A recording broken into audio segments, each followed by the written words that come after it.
Section 1. You will hear a man called Ken talking on the phone to a friend called Liz about holiday accommodation. First, you have some time to look at questions 1 to 6.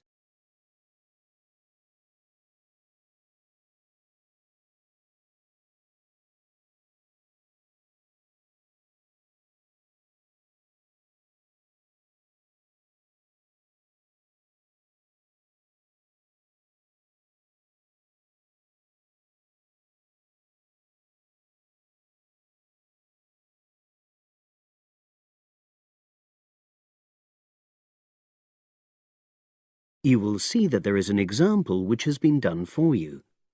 On this occasion only, the conversation relating to this will be played first.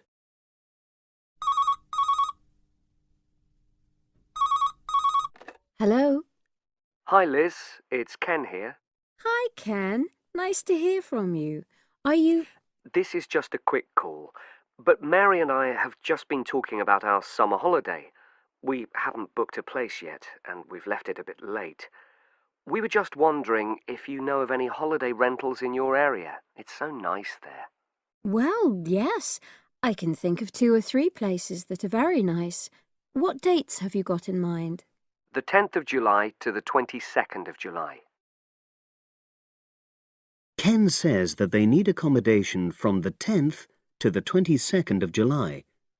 So the 10th to the 22nd of July has been written in the space.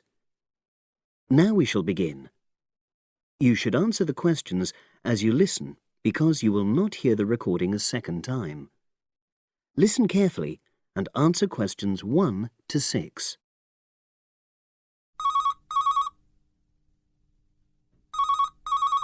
Hello. Hi Liz, it's Ken here. Hi, Ken. Nice to hear from you. Are you... This is just a quick call, but Mary and I have just been talking about our summer holiday. We haven't booked a place yet, and we've left it a bit late. We were just wondering if you know of any holiday rentals in your area. It's so nice there. Well, yes.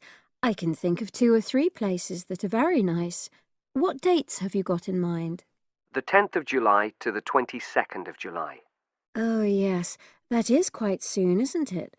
Well, there's a place near here called Moonfleet. Is that MOONFLEET? That's right. It's quite a rural location, and it's next to the owner's house, but it's got fields all around it, so it's very pretty. Sounds okay. Can you tell me a bit more about it?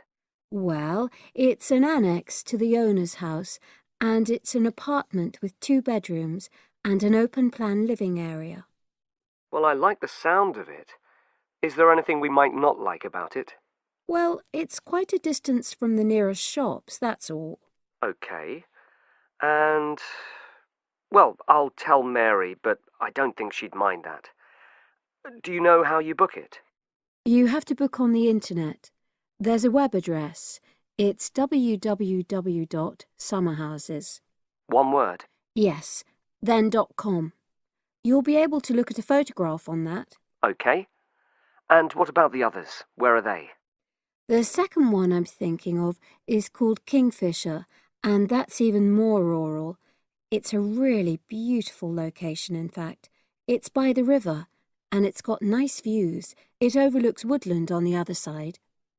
Is that an apartment? No, it's a 3-bedroomed house, and that's got a dining room as well as a separate living room and a kitchen. But I expect it's more expensive. You'll have to check the prices. It's probably a bit bigger than we need, but our nephew might be joining us. We're not sure yet. How do you book Kingfisher? You have to phone the owner directly. Shall I give you the number? I've got it here in my phone book. It's 01752 669 218. Right. Before you hear the rest of the conversation, you have some time to look at questions 7 to 10.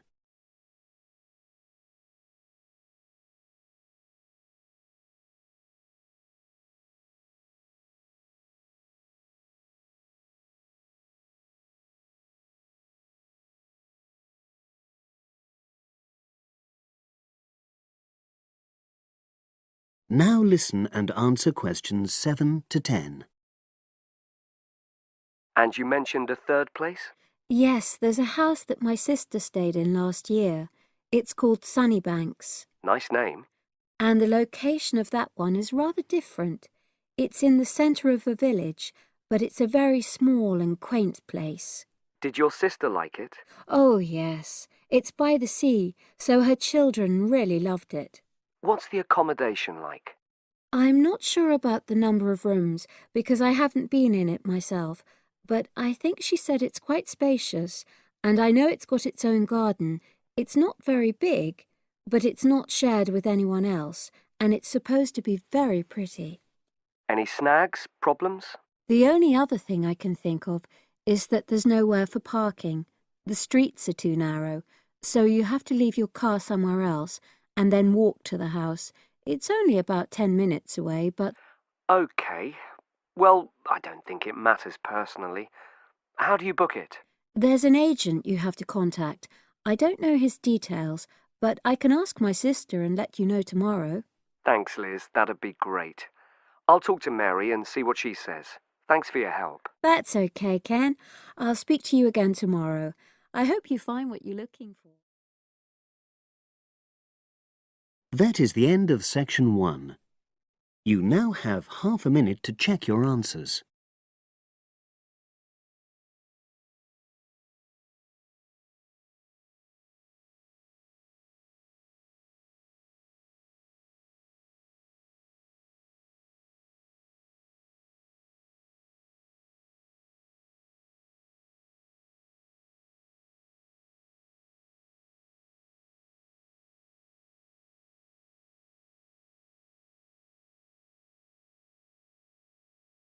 Now turn to section 2.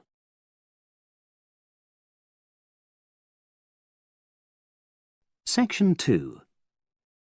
You will hear part of a radio program about do-it-yourself house painting. First, you have some time to look at questions 11 to 14.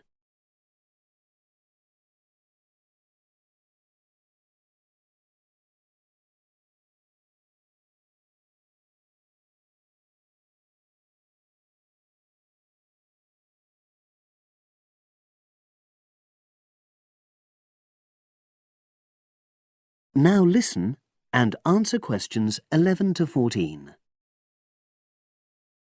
Good morning, everyone, and welcome to our weekly series on home improvements. Today's program is about do-it-yourself house painting. There's never been a better time for people who like to do their own interior house painting. Although people still lead very busy lives, thanks to the availability of various new DIY materials, you can now decorate your home in a more efficient and a more environmentally friendly way. In 2009 alone, approximately 53 million litres of the paint that was sold in the UK were left untouched. That's enough to fill 21 Olympic-sized swimming pools. It's easy to overestimate how much paint you'll need to decorate your room if you use guesswork. And if you know exactly how much paint is needed, you avoid unnecessary waste. There are automatic paint calculators available now. Most of the major paint manufacturers provide them. Look on their websites or just Google paint calculator and see what comes up. Then simply measure the circumference and height of the room in metres. Enter this into the calculator, along with the type of surface you're painting, and it will tell you how many litres of paint you'll need. But if you do end up with leftover paint, you can donate it to an organisation like Community Repaint. They will take the paint from you and redistribute it to local charities and voluntary organisations, so it goes to a good home. You can find more information about Community Repaint on communityrepaint, all one word, .org.uk. Now you have some time to look at questions 15 to 20.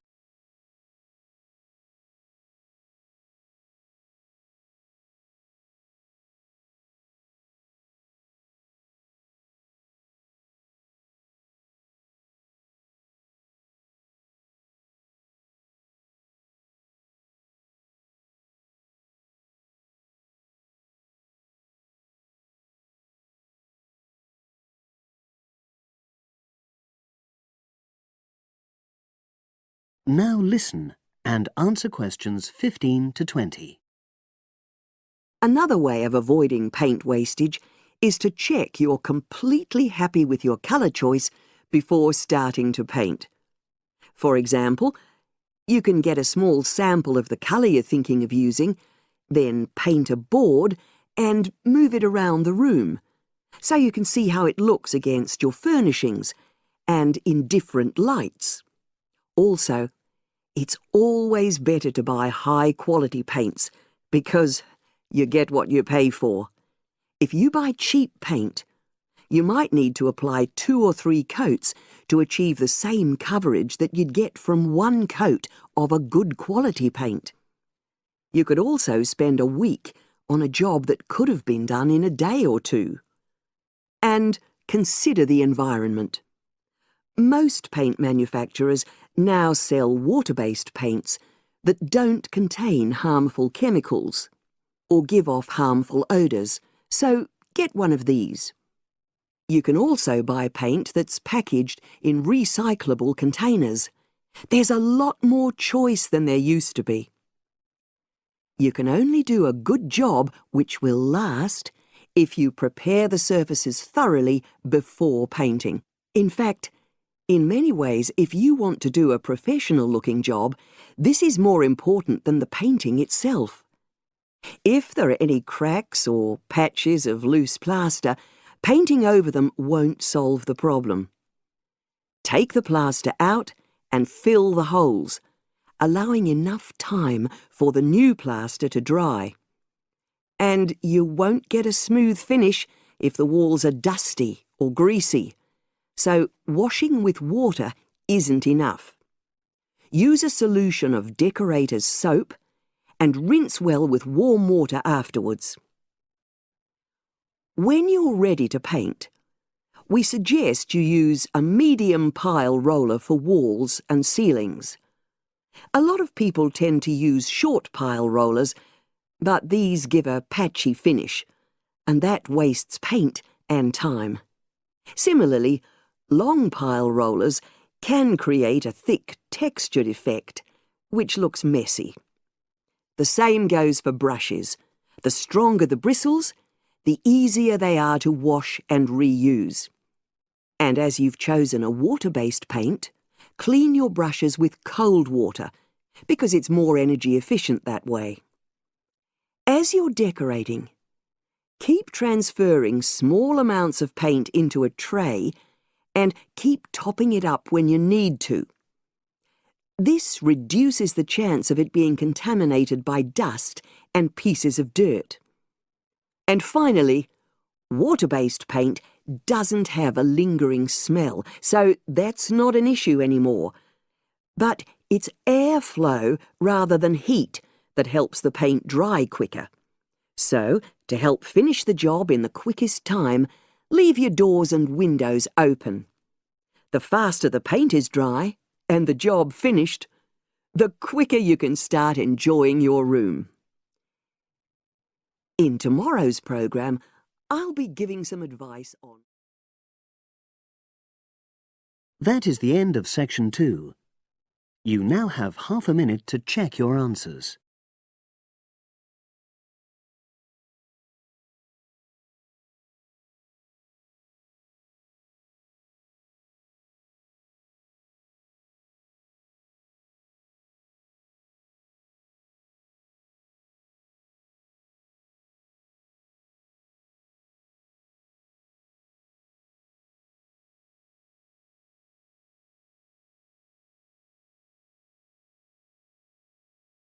Now turn to section 3.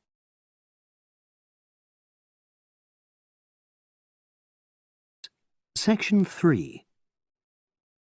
You will hear 2 engineering students, a woman in her 6th year called Linda and a man in his 5th year called Matthew, discussing the benefits of student work placements. Before you listen, you have some time to look at questions 21 to 26.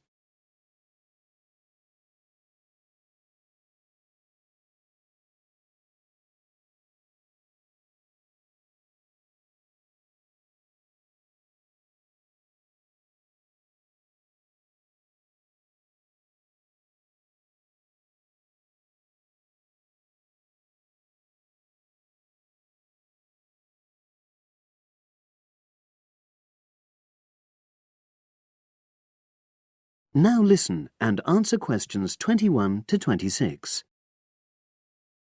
Hi, Linda. Can you spare a few minutes? Hello, Matthew. No problem. I just wanted to talk to you about temporary work placements. I've never really thought there was a good reason for doing one. I've got some savings, so I don't really need the money at the moment. But I've had an email from the university about a vacancy that looks quite interesting. You did a placement last year, didn't you? I did, yes. In my case, I wanted to find out if I was making the right career choice before I began applying for permanent jobs. I thought I wanted to work in car manufacturing, but I wasn't sure, so I applied to Toyota. What was the application process like? Lengthy. There were a lot of different parts to it. The dullest one was a psychometric test. You know, when you have to answer loads of questions about yourself. And you're trying to guess what's the best thing to say. Yes. Then there was an activity that we did in groups, which I found really fascinating. Engineers are renowned for being a bit unsociable, but I thought we made a great team. And we had an individual task too. We had to sort through various business documents and prioritize them. It was just like what you have to do as a student, really, just with different content. What exactly were you doing on the placement? I was helping to design some diagnostic software to identify any waste in the car assembly process. Do you mean waste of materials? No, time. Anything that can speed the process up helps to cut costs. How did the work placement compare to being a student? Was it hard work? Yes, it was. I'd had full-time work before. I've done various unskilled jobs during university holidays, and some of those involve long hours. So I thought I'd find it easy. I was wrong, though.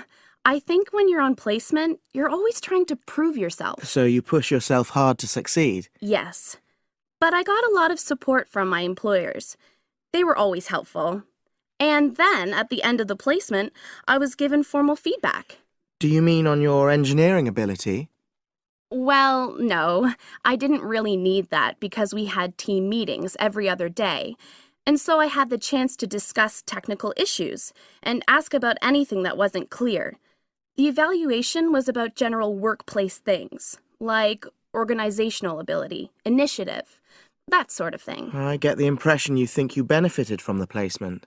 Well, the best thing is that they've offered me a job for next year. Depending on my exam results, of course, but still. A permanent one? Yes. But apart from that, I learned so much. The industrial environment was much more demanding than the academic one, so my general skills improved, like time management, meeting deadlines. And on the technical side, I learned new software packages, like MS Project. Well, I think you've convinced me that work placements are worthwhile, but while you're here, can you give me advice on something else? Before you hear the rest of the conversation, you have some time to look at questions 27 to 30.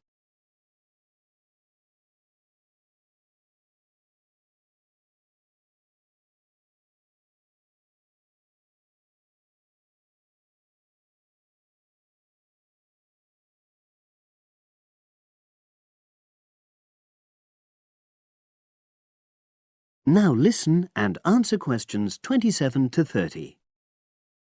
I'm about to make a start on the engineering materials module, and I've got a book list here.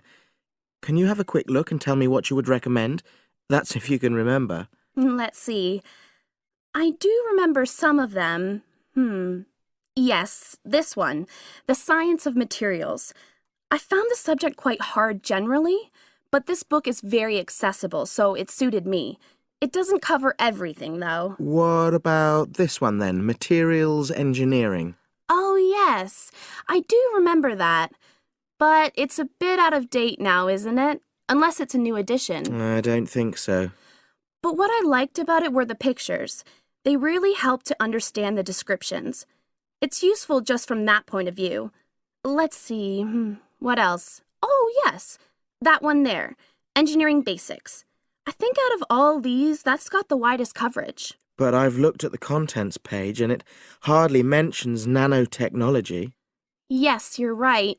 The evolution of materials does, though. It's a recent publication, so it covers all the latest developments. It's a bit thin on the 1960s, though, and that decade was quite important. Well, it sounds as if they all complement each other in some ways. I don't suppose you can lend me... That is the end of section 3. You now have half a minute to check your answers.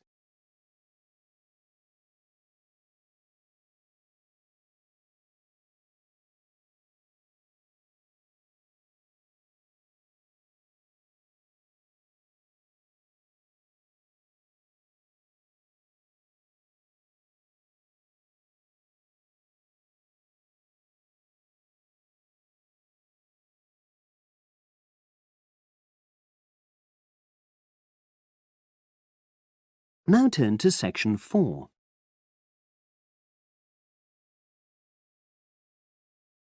Section 4. You will hear a historian giving a presentation about techniques to identify the origin of handwritten books from the Middle Ages. First, you have some time to look at questions 31 to 40.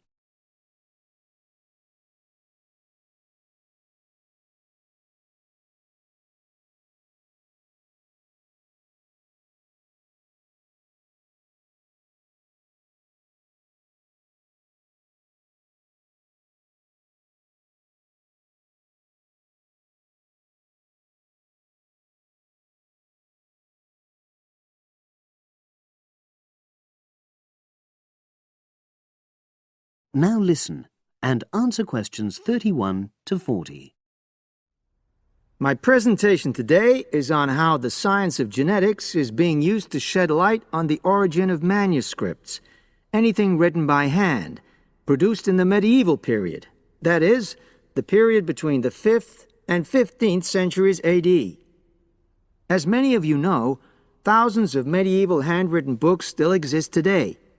Some of them have a clear provenance, that is, we know exactly where and when they were written. But the origin of many manuscripts has been a complete mystery, that is, until 2009, when geneticists started using DNA testing to shed light on their origins.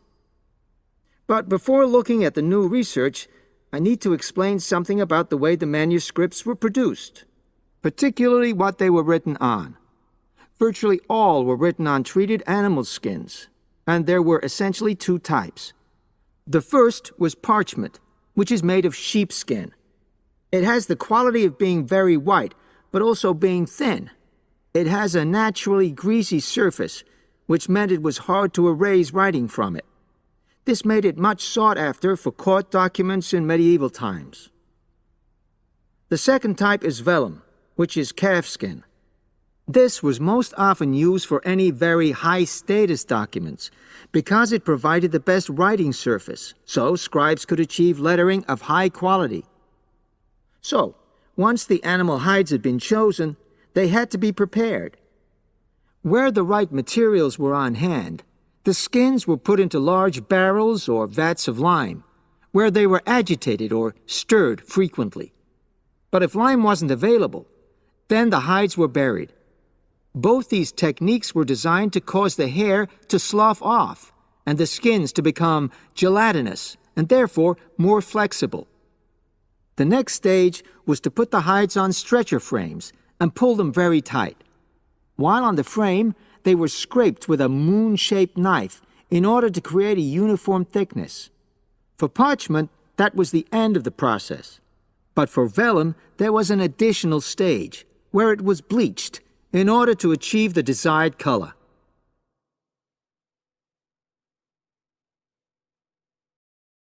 So, what does all this preparation mean for the quest to identify the origins of mystery manuscripts? Well, until recently, the only way historians and other academics were able to guess at origins was either through the analysis of the handwriting style or from the dialect in which the piece was written. But these techniques have proven unreliable for a number of reasons. It was thus decided to try to look at the problem from a different angle, to start from what is known, that is, the small number of manuscripts whose origins we do already know. Because these parchments and vellum are both made from animal hides, it was possible to subject them to DNA testing and to identify the genetic markers for the date and location of production. From this was created what is known as a baseline. The next stage was to test the mystery manuscripts, finding their DNA characteristics, and then making comparisons between the known and the mystery scripts. Genetic similarities and differences enabled the scientists to gain more information about the origins of the many manuscripts we had known virtually nothing about up to that point. Now you might ask, what are the potential uses of this new information? Well, obviously, it can shed light on the origin of individual books and manuscripts. But that's not all. It can also shed light on the evolution of the whole of the manuscript production industry in medieval times. And because that was such a thriving business, involving very large-scale movements right across the globe, the new data in turn help historians establish which trade routes were in operation during the whole millennium. Now, if anyone has any questions... That is the end of section 4. You now have half a minute to check your answers.